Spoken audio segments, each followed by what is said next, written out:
In spring, good gardeners can't wait to get things growing. Need any more help? Okay. I have to go help Professor Wiseman design a new terrarium. Bye, George. George had his seed system set. First he dug a hole, then he planted some seeds, then he covered the hole.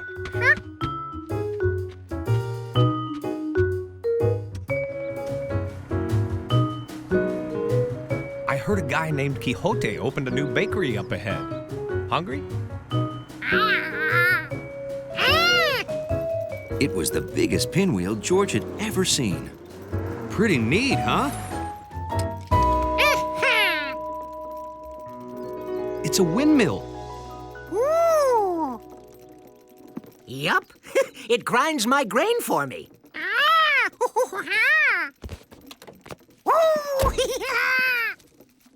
Let me show you how it works. When the wind blows, it pushes the sails, just like wind pushes a sailboat along the water. But since sails are attached to the mill, instead of moving forward, they spin around. Ooh. Some people use windmills to make electricity. I use mine to make flour and butter. Well, I'll be. What do you think, George? Ooh. That's the butter churner. Those stones grind the grain into flour for bread. Bread and butter go together like, well, bread and butter.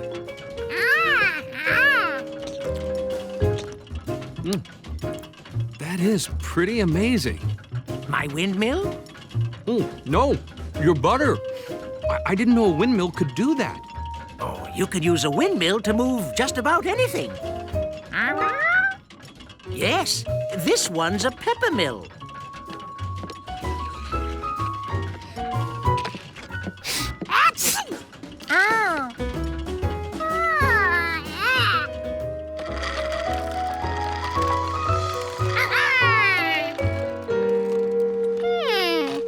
George could push his sails, but the wind couldn't. Mr. Quixote's sails were stiff. Maybe that gave the wind more to push against.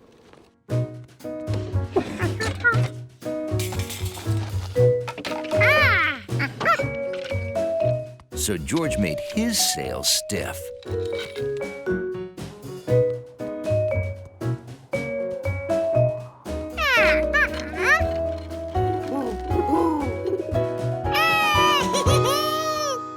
All his windmill needed now was a scarecrow mover.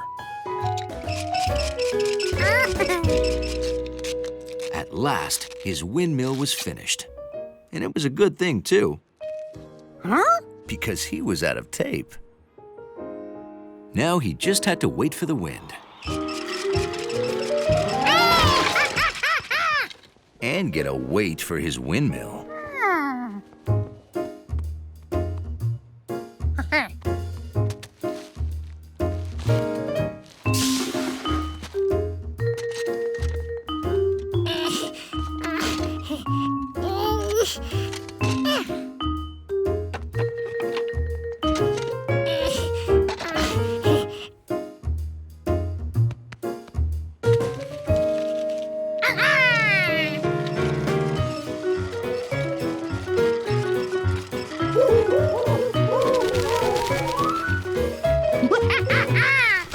George had done it. He'd made his scarecrow move. But he did feel bad for Compass and his friends.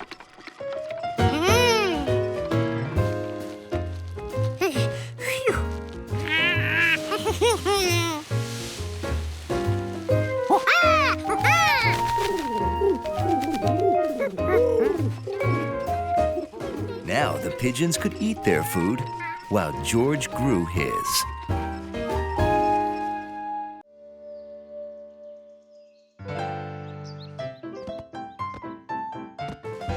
Wow! George's friend Allie really flipped for flips, even when she wasn't doing the flipping. Did Did you see that? Yeah. The annual Gymtastic tournament was right up Allie's alley. Next year, that's gonna be me. Here comes another one. The Gymtastic tournament was for gymnasts of all ages. There were girl gymnasts and boy gymnasts. And a bug gymnast?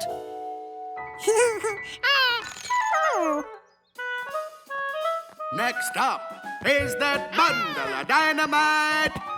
George? On the floor, Matt. Well, I mean the balance beam.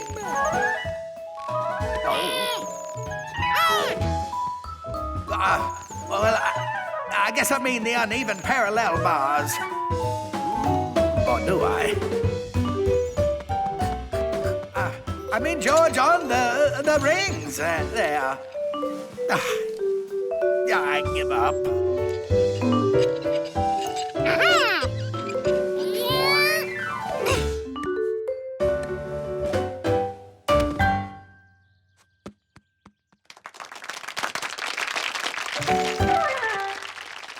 You! He didn't mean to disrupt things. You are a natural-born gymnast. You've got to come to my gymnastics class. You teach gymnastics? I want to come too. Me too. Really? Do you know how strong your arms have to be to do gymnastics? Imagine how far a guy could throw a newspaper. Oh, yeah. Fantastic! See you at the community center tomorrow for an introduction to the class. 3 o'clock. See ya.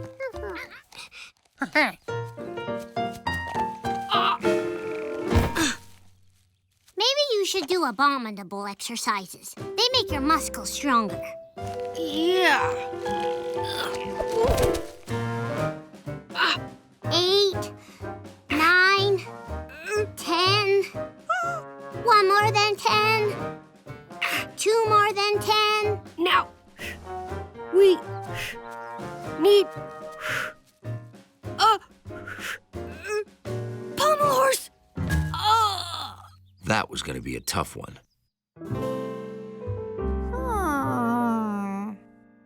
It'd have to be the right height.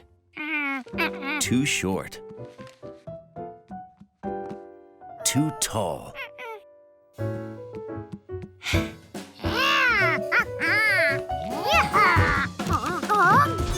And it shouldn't tilt.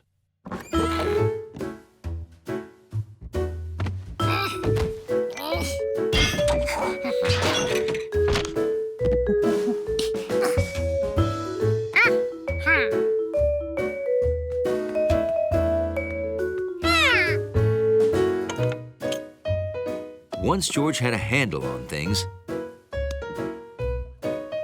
he added padding, because safety is one of the 3 S's.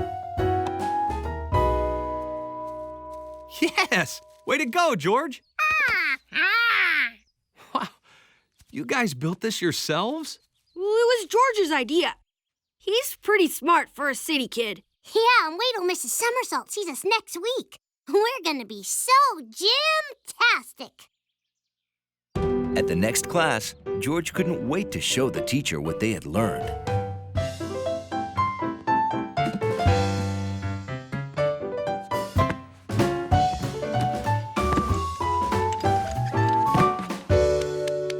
You guys are amazing! Are we gymtastic? You certainly are, but how? We found another gym. Yeah, and it's open every day. Every day? Do you think maybe we could have classes there? Oh, yeah. We know the owner. And he's a natural at gymnastics.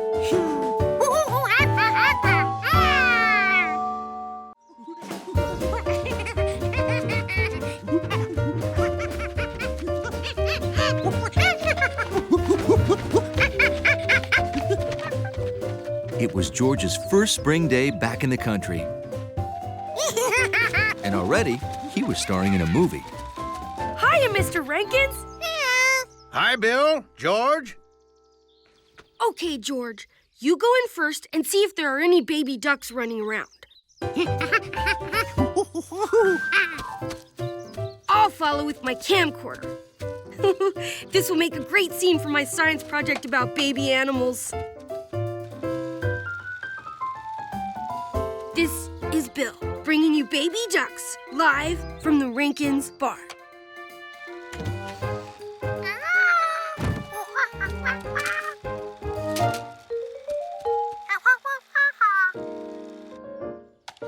Hey!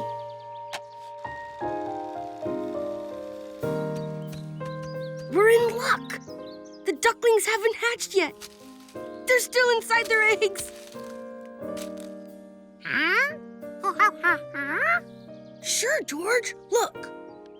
You and me and other mammals come into the world as babies. But birds, ducks for example, come as eggs. Yep, Dumpling's babies will hatch from these eggs, as long as she sits on them to keep them warm. Sprouts on her, George.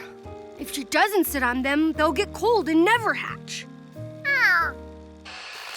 Oh, my battery died. I'll have to get another one. Don't let the eggs hatch without me, okay?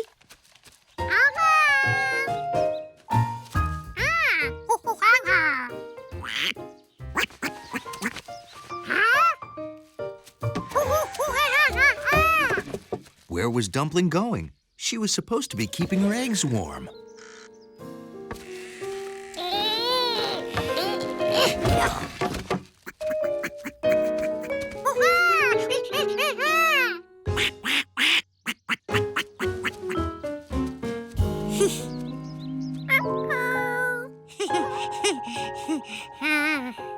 This I've got to get on tape.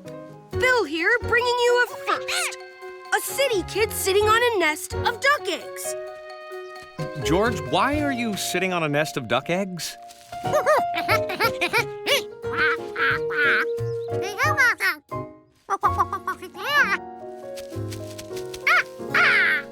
It looks like he's trying to keep Dumpling's eggs warm.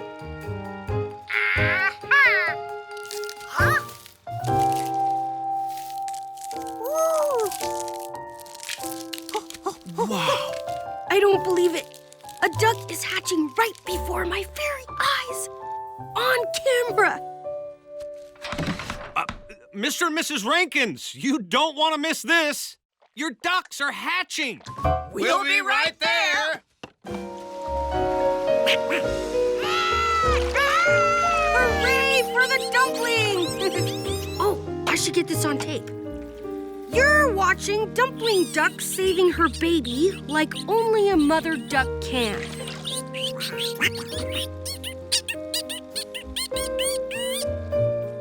And so, the ducklings were brought together by this daring rescue and by the kid from the city who helped to hatch them.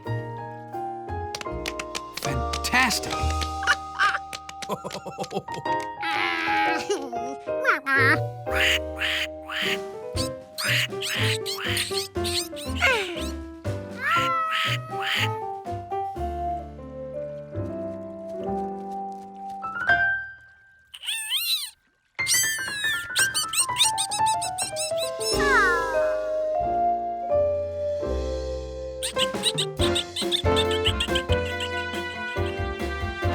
This is Bill and the City Kid. Bringing you one totally happy ending.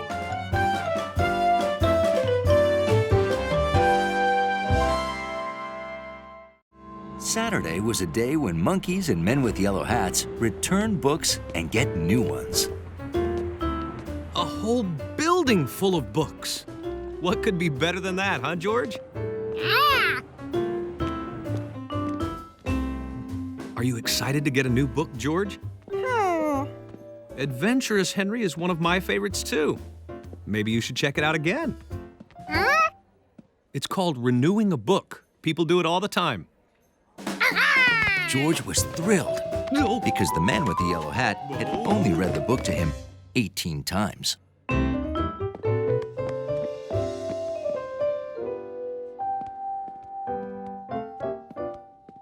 That's strange. I don't see the librarian. Mrs. Dewey? Huh. I'm right here. Oh, there you are. Sorry for the mess. My work keeps stacking up. George would like to renew a book, please.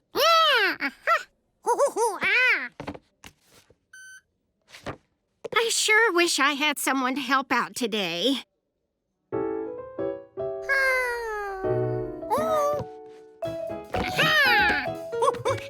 Something tells me George is available. That's stupendous. Thank you, George. George, I have some research to do. Will you be all right here by yourself? Well, then I'll be back in a few hours. Be a good little monkey librarian. George had fixed the library again.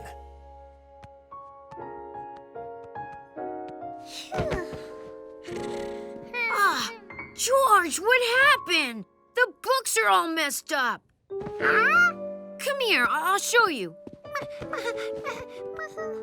This is where all the outer space books are supposed to be, but instead you've got bunny books, train books, bug books, pink pony books. Where are all the outer space books? George tried to explain to Steve how he had organized all the books.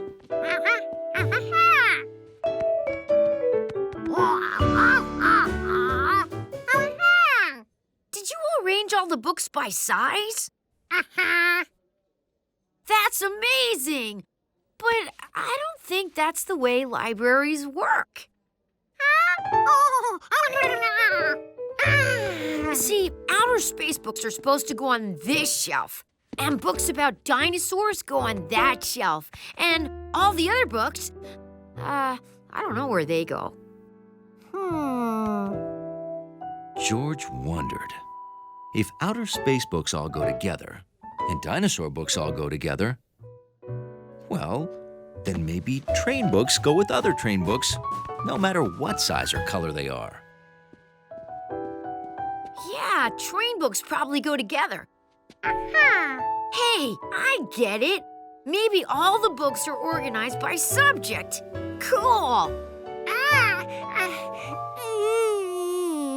Yeah, you've got a lot of rearranging to do.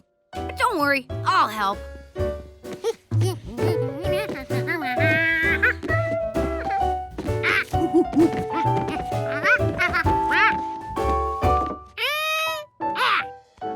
We did it! The books are back in the right order. Great job, you hairy librarian. I'm back, George. My, it looks neat as a pin in here. All the books are back where they should be, on the shelves according to their subject. Right? Well, mostly right. Books are typically arranged by subject, then by author alphabetically. Except storybooks. They go together by author. I'm sure I can put things right in no time. Great. Sounds like you did a great job, George.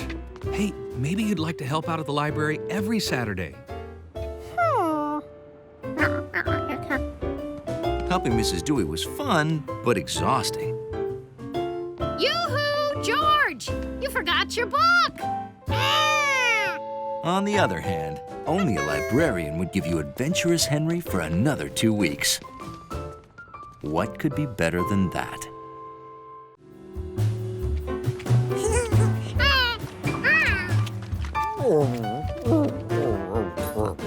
There are those who appreciate a clean lobby.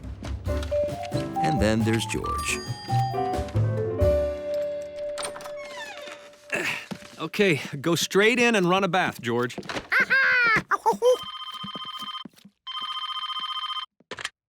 Hello? Oh, Professor Wiseman. Oh, yes, that does sound serious.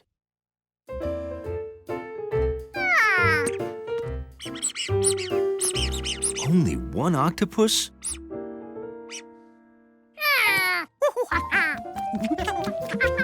Hey, George? I have to go help Professor Wiseman. Don't forget about that bath. George decided that the best thing to do was to put all his toys in the tub. Hi. Leave a message when you hear the... George? Hello? Is anyone there? I just wanted to make sure you saw that orange fly eye slipped under your door. We have to shut off all the water at 4 o'clock, which is... now! I'm going in.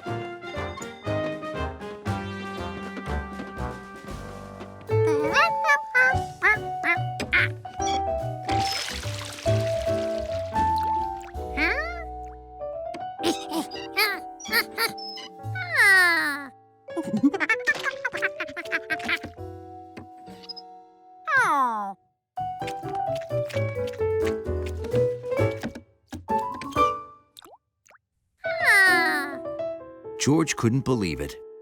The apartment didn't have any water either. How was he ever going to get clean? Yep, to get to water, all you have to do is dig a well. George didn't know how long his apartment would be without water, so he figured he might as well start digging. George ran the hose from the bathtub down to his well. How could George attach the hose to the baster? The water came into the baster from the bottom, so George needed some way to connect the hose to the side. Maybe this would work. With duct tape, anything was possible.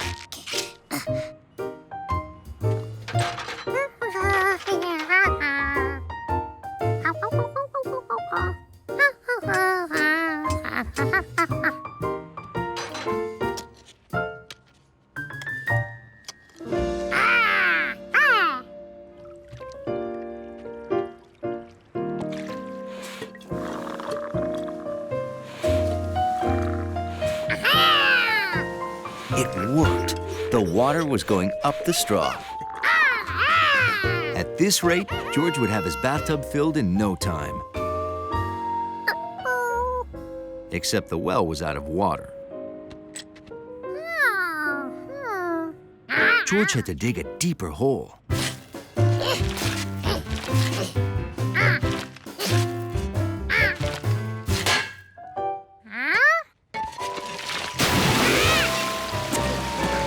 George had struck a mother load of water.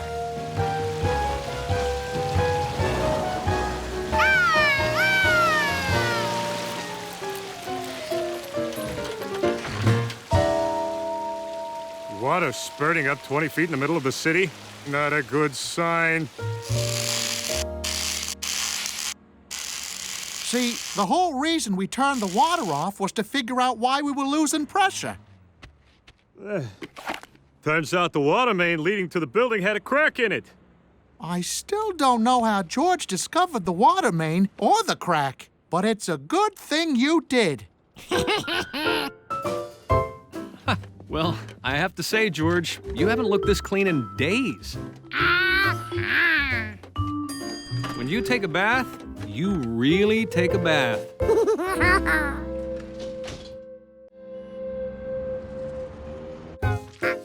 When the man with the yellow hat told George he was bringing home a wondrous animal called a chameleon, George decided to surprise it with a gift. Hi, George. That's terrific. It looks just like jade. Take a look.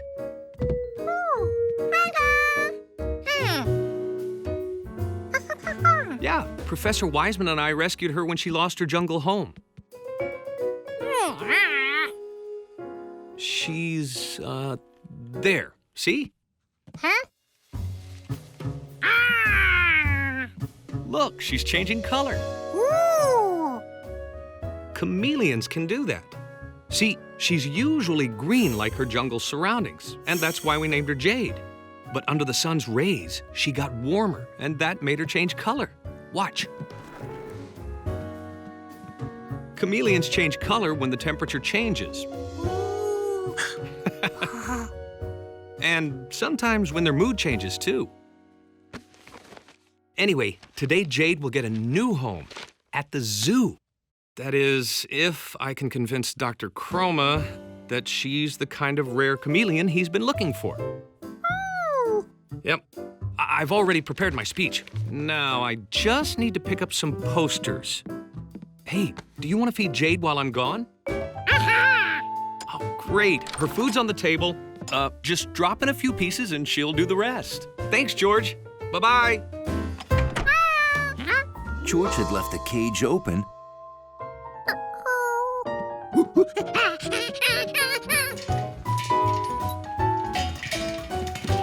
The popcorn popper was warm. But Jade wasn't there. The vegetable barbecue also had heat, but it didn't have Jade.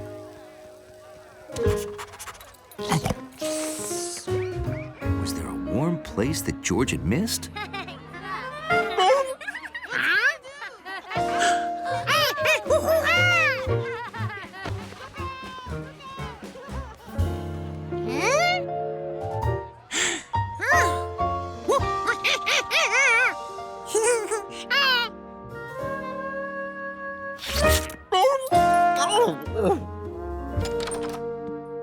Now all George had to do was put Jade back in her cage. The cage was gone. That meant that the man had taken Squeaky to the zoo instead of Jade. Hey, George, what's the rush? Sounds exciting. Well, hop on. Meanwhile, the man with the yellow hat had just finished telling the dramatic story of Jade's rescue. And now I would like to examine Jade.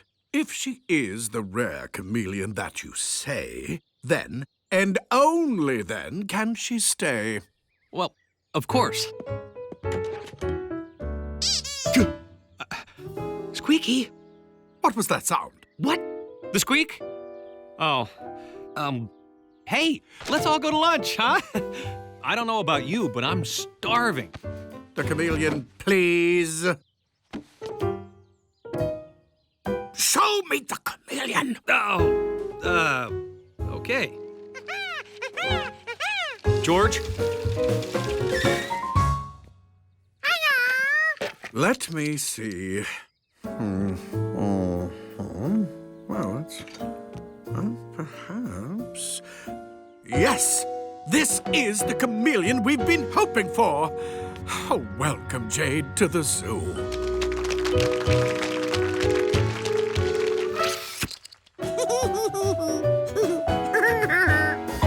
George thought Professor Wiseman's beach house was great. This time, it was even greater because George had brought Yorbo, the friendliest robot ever.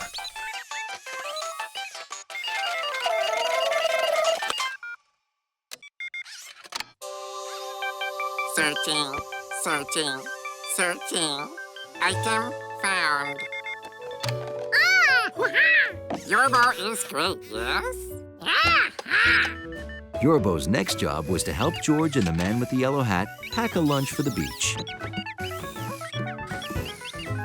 No, not... Look out!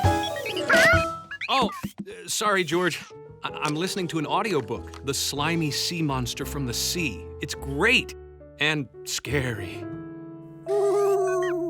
George didn't understand how something could be great and scary. Thanks.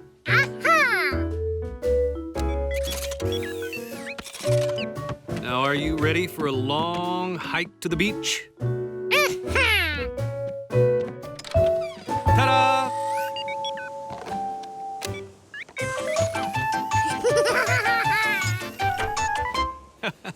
Oh, I hope we don't run into any slimy sea monsters. Whew. take the radio and switch it to AM. Okay. Then turn the knob all the way to the highest radio station number, but make sure you get static and not an actual station. Turn up the volume, then turn on the calculator and tape it to the radio. Fantastic.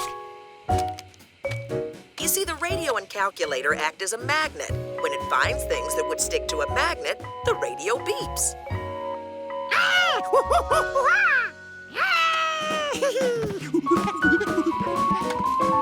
That's amazing. I can't believe you knew that. Well, how do you think I won first place in my second grade science fair? George was confused. He had already searched half the beach. But which half? If only the beach were smaller. Then George remembered tic-tac-toe. He could break up the beach into smaller sections, like a tic-tac-toe board. If George could mark off the squares he searched, then he'd know where he'd looked and where he needed to look. Hi, George.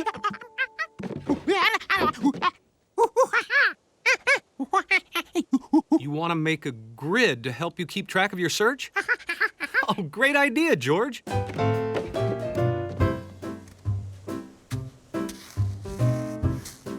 All set. Let me know if you need anything. If George searched every square, then he'd be sure to find Yorbo. In square number 4, George found a trumpet. In square 6, George found a front grille to a '57 Cadillac. But by square number 8, there was still no sign of Yorbo. No luck, huh?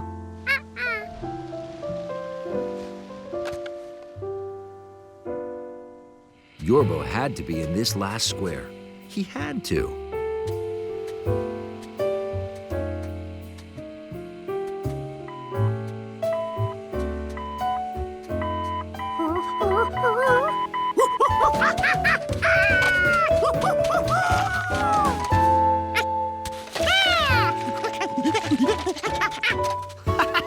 Way to go, George! You found him!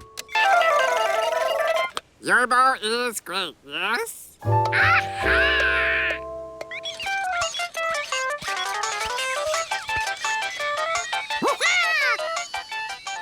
Have fun!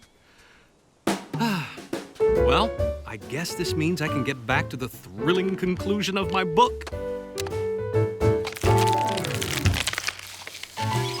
Oh well. Wait for me!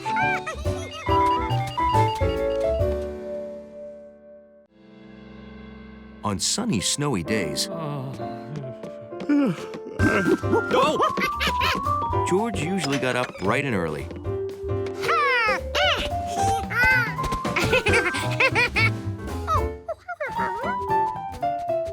But this day, he discovered that Bill had gotten up even brighter and earlier.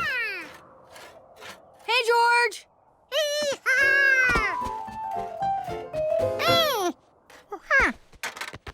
Snow blocks. I'm building a house out of snow, although the correct term is igloo. Yep. I'm trying to earn my Sprout badge in winter camping. And to do that, I have to build an igloo and sleep in it overnight. Suddenly, that was exactly what George wanted to do. Build an igloo and sleep in it, just like Bill. You want to help me?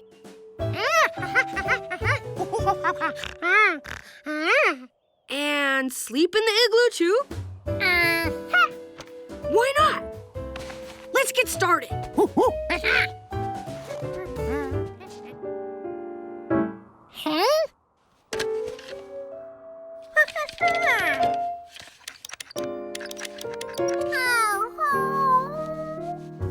George had really wanted to spend the night in an igloo.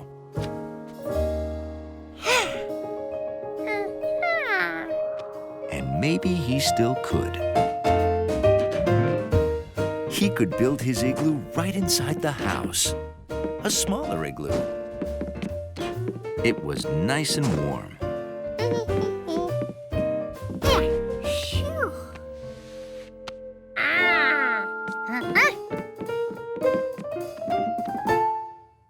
George figured he'd better turn down the thermostat so his igloo wouldn't melt.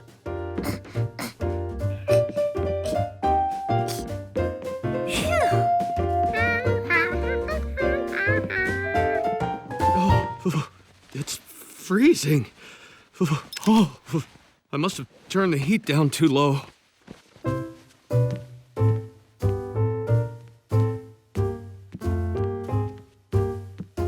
Wow, the heat is off.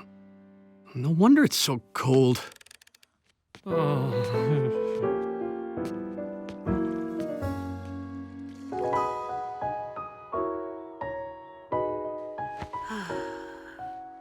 7 o'clock. The badge is mine. Ow! We did it, George. Uh-oh. George?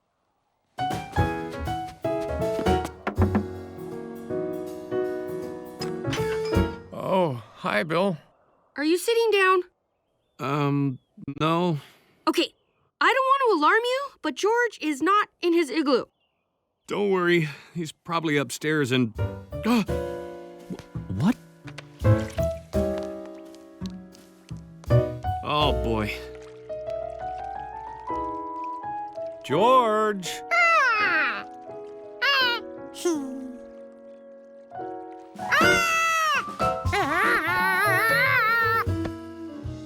George, why is there a melted igloo in the living room? Uh-huh. You were cold outside, so you thought you'd build an igloo inside. Makes sense. For a city kid. As the Sprout Master of Sprout Troop number 674, I am proud to present Bill with his badge in winter camping.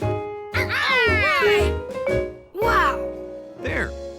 And now, George and I would like to invite you all to a little celebration.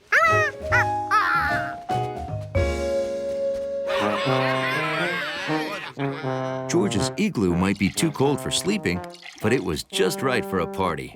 Hey, George. Got any ice for the punch?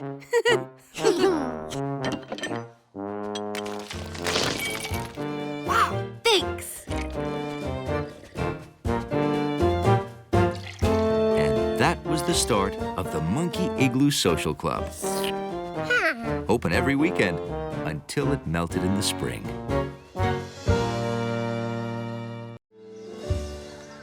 George thought it was a great day for the county fair and sheep competition. Oh, I'm so excited, George. Grandpa's in the sheepdog competition. Ooh. And he's not even a sheepdog.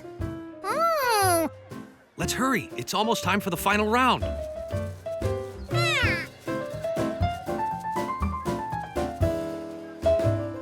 It was hard for George and Allie to hurry at a spring fair. There were tractors to play on and prize-winning turnips to admire.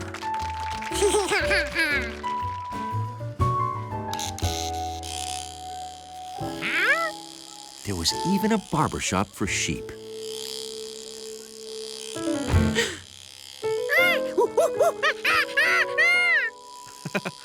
Don't worry, George. The sheep's hair will grow back. Besides, now that summer's coming, the sheep wants to get rid of that heavy coat.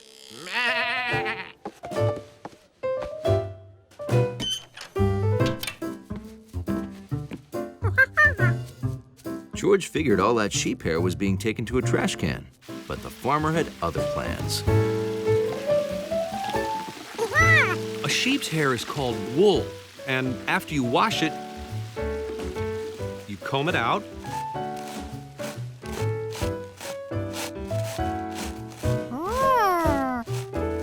and dye it.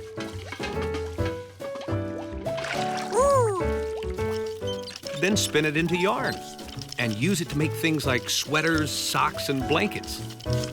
So people help sheep stay cool in the summer, and sheep help people stay warm in the winter. Ooh.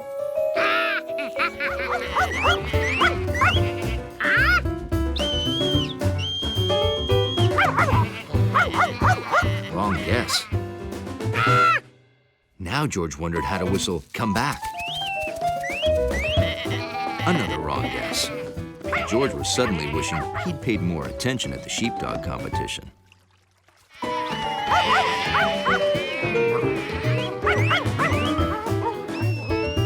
tried every whistle he could think of to get Bo to turn the sheep around.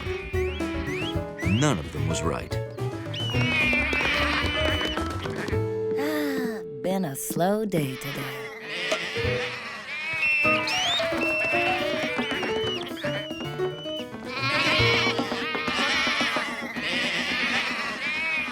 You were saying? Never mind. The sheep ended up at George's house.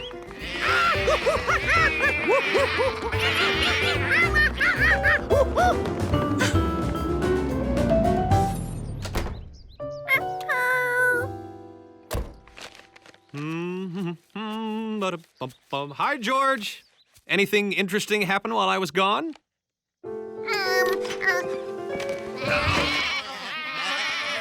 Oh, no.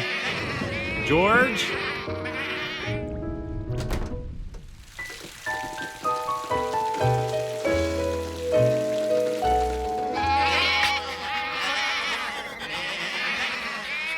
Don't worry, Mr. Rankins. Yes, we have your sheep, and they're all safe. George, could you get those sheep away from the tuba? Go on, go on.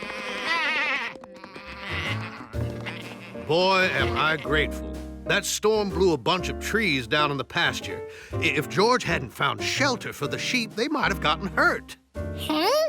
You hear that, George? You're a hero, monkey. We went to a friend's to get a thank you gift. Allie knew just what you wanted. Wool! And lots of it. We can dye it any color you want. I'll teach you how to knit. You'll have a new scarf in no time. And that was how George not only made a new scarf for himself, but also one for the man with the yellow hat. A long scarf. And I think you picked the right color. Today was a busy day at George's apartment. Professor Wiseman was coming to dinner, and the man with the yellow hat wanted everything to be just right. I have an idea. Why don't I finish getting the apartment ready and you go to the store? Great. Let's make a list. Okay, I need carrots for my famous carrot cake.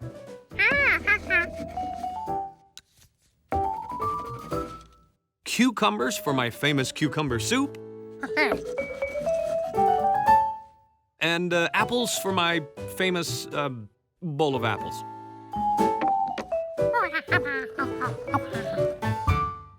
Here's a bag and some money, George, and have fun. Bye-bye.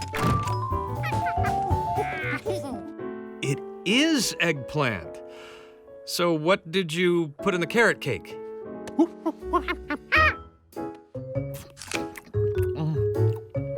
Is this some kind of radish? Radish cake and eggplant soup and a smelly fruit bowl. Interesting. George couldn't understand it. How could something that tasted so good in the store taste so bad in the soup? I'm sure you could make a good soup with eggplant, but this was a recipe for cucumber soup. Well, we still have, 10 minutes. Oh well, I guess we should just order takeout. Huh? Ooh, yeah! Where are you going? George?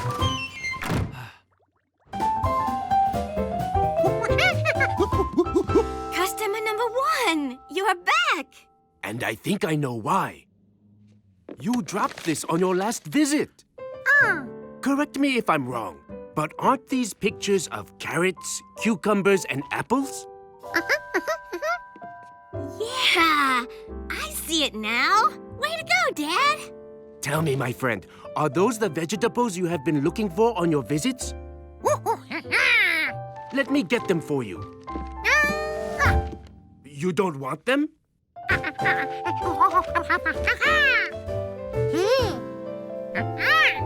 Ah.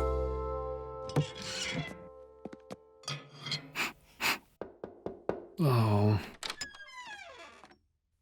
Nothing like a hard day of analyzing carbon isotope ratios to give a girl an appetite. Something smells weird. Oh, that's my radish cake. Really? Yum. George! Perfect timing! George? Is that your name? Hello. I am Win Kwang An, owner of the Hua Mai Grocery and Takeout. This is my wife, Hua, and daughter, Mai. Oh, well, hello. Hi. He named the store after us. It means peach blossom. Is that the new Vietnamese grocery on Inn Avenue? I've been looking forward to your opening. Oh, me too. Is all this from your store? It is. We thought we should help George carry in his order. We've brought you eggplant curry, bun tit nung with nuk kium, a fish sauce with daikon radish. Ooh, I love that sauce. Bitter melon soup. Sa hat lo, which is pomegranate seeds in coconut cream and durian shakes. It all looks great. And there's so much. Would you join us? Huh? We would be honored. A few days later, George headed back to Hua Mai.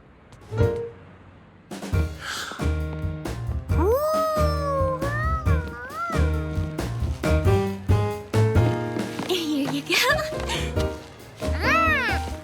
Hi, look at all our takeout customers. Someone's been talking. Me! I told everyone I know about how great the food is, and I know a lot of people. Don't worry, George. You'll always be customer number one.